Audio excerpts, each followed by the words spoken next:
திருவெண்பாவை 14வது பாடல்.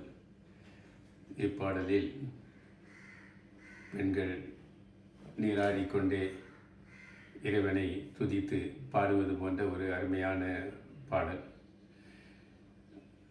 அவர்கள் குளிக்கும்போது அவர்கள் காதில் அணிந்துள்ள குண்டலங்கள் ஆட, உடலெங்கும் அணிந்துள்ள தங்கத்தினாலான பல்வேறு ஆபரணங்கள் ஆட, தலையில் சூடியிருக்கும் மலர்கள் ஆட, மலர்களை மொய்த்து கொண்டிருக்கும் வண்டுகள் ஆட, இவ்வாறு ஆடிக்கொண்டிருக்கும் பெண்கள் சிவபெருமானை நினைத்து பாடுகிறார்கள்.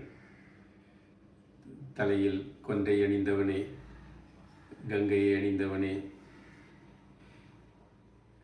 உலகத்தை அனைவருக்கும் உயிர் ஜீவராசிகள் அனைத்துக்கும் தலைவனே, வேதத்தின் பொருளாய் விளங்குபவனே, உன்னை நாங்கள் துதித்து பாடுகிறோம், எங்களுக்கு அருள் புரிவாயாக என்று பாடுவது போன்ற ஒரு அருமை